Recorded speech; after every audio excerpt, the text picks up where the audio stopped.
صلى الله عليه وسلم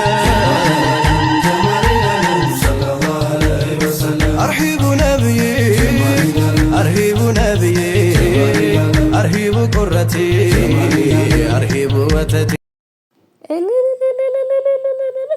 Ilaalchoodha sagalee guddisnee ol kaasnee jechuudha. Sagalee ol kaasnee sirriitti ilaalchuu qabna. Sirriitti jechuudha. Sirriitti. Sababni isaa maaliifi waan mataa warra mataan dhukkubu, warra mataan bu'aafate, warra waan godhan dhaban jechuudha. Warra waan ta'an dhaban, waan jedhanii fi waan uuman dhabaniif mataan isaanii waan lafa ilaaleef jechuudha. Waan mataan isaanii lafa ilaaleef nuti immoo warri gammachuu qabnu, warri mataan keenya ollu jedhe ilaalchuu qabnaa jechuudha. Argitanii guyyaa nikaa isaanii akkami sargii caale malee isa dhugaa rabbi dubbachuudhaaf yoo jedhe sargii caale. Sargii dhugaa rabbi sargii caaleen jedhe bara guyyaa sargii akkam ta'a jettanii eegdume. Mee akkam ta'a jettanii eegdu. Guyyaa nikaa yoo akkanattiin sargeeffame, akkanattiin diggifame guyyaa sargii yoo akkam ta'a. Hin qaanoftanii bara. Hin qaanoftanii warri laala akkasitti sammuun keessan isin baxabaxamee waa meeqa jechaa baatanii lafa sana dhaxxanii lafa kana dhaxxanii gaara sana baatanii laga sana ceetanii hin baddanii eessa baakisanii dhadhuka. Eessa dhadhuun jedhee bara. Nagaan isiniif haa ta'u akkam jirtu kabajamtoota fi hordoftoota koo an nagaan qaba galata rabbii jirtanii jiruuf jireenya akkamii ana bira wanti hundinuu gaariidha.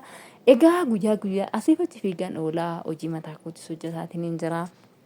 Kanaafiyyuu viidiyoo adda addaa hojjechuudhaaf natti mijatu garuu viidiyoo nan ilaalaa hojjechuudhaaf natti mijatu jechuudha. Naaf hin mijatu gammachuun jechuudha. Viidiyoon isaanii immoo innaadhuma isaa anumaa silkii koo baneetii jiru akkana silkii baneetuman qabadheetiin hin jira jechuudha. Anumaa akkana silkii koo banataa jiru xopheedhaan irratti namni tokko toon ilaalee fiigichuudhaan dhaqee ilaale. Gin osoon an ilaaliin fixin laayikiin bichaan laayikii 300 wayii gale dhugaa waaqayyo.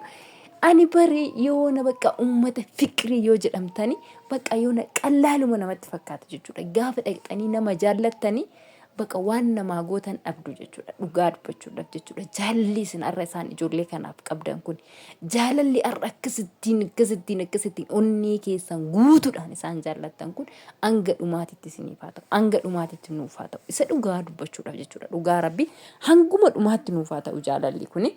Isaan illee rabbi wal bira oolchee nuuf haa bulchu. Ija hamtuu fi goomattuu, adeemtuu fi adeemsituu, odeessituu fi odeessituu rabbi isaan irraa haa qabu jechuudha. Isa dhugaa rabbi dubbachuuf rabbi isaan irraa haa qabu. Isaan iyyuu gurra namaaf hin kennanii, isaan iyyuu nama dhaggeeffatanii, isaan iyyuu suma waan barbaade jedhee kana jedhanii namarraa hin fudhatan jechuudha. Isa dhugaa rabbi. Kanaafuu ammallee rabbi jaalala isaanii sana hanga dhumaatitti urgooftu shitoomi ooftu wayi rabbi isaaniif haa godhu. Isa dhugaa rabbi dubbachuu fi maashaallah tabaarakallah wallahi isa dhugaa waaqa hedduu takka hin gammadinaan viidiyoo isaanii amma yuutuub irratti argu jechuudha. Hedduu takka hangana kan hin jedhamne baay'ee tokkoon gammade isa dhugaa rabbi. Gin mee ilaa beekumsuma Ibsishaa mee ilaalaa isa dhugaa waaqa. Aga har'aa teessisee viidiyoo kana teessisee raawwate har'a yoo ishee bira deemu nikaallee akka godhatee jiru waa hunda isaa akka guuttateetii jiru isinitti argisiisa jechuudha. Tokkoon keessan garuu sammuun teessa waa baay'ee yaaddi.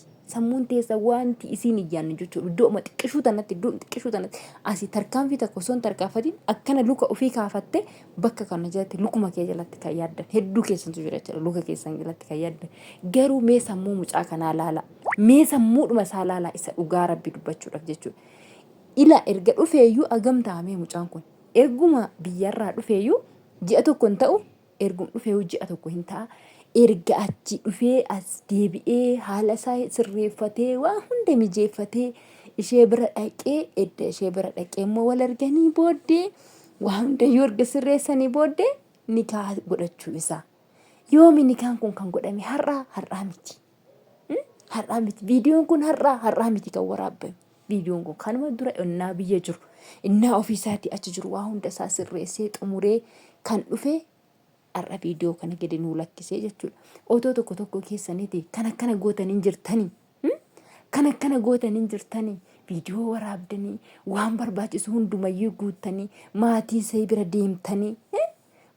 bira deemtanii waa hunda sirreessitanii waan barbaadamu hunda guuttanii har'a immoo ishee bira dhuftanii yoommoo waan seera duudhaa jiru sana guuttannee jirra nuti karaarraa miti kan deemnee walitti dhufnee isiniin jedhanii mataa keessan gidi isin cabsanii gaa dhugaa waaqaaji waan of godhu dhabee bakka lafa moo eessa naqashii bakkuma naquun qabu malee isa dhugaa rabbi dubbachuuf hedduu kan gammade gammachuun biyya daangaa dabarte jechuudha isa dhugaa rabbii inna hundi keessan immoo warreen isaan jaallattan akka gammaddan nan beeka akka waan gootan dhabdan nin beeka jechuudha maaliifin jaalalli isaanii akkuma ana keessa jiru isin keessas akka jiru nan beeka warreen isaan jaallattan jechuudha kanaafiyyuu rabbi hanga dhumaatitti ijoollee kana waliin haa jiraachisu waliin isaan haa bulchu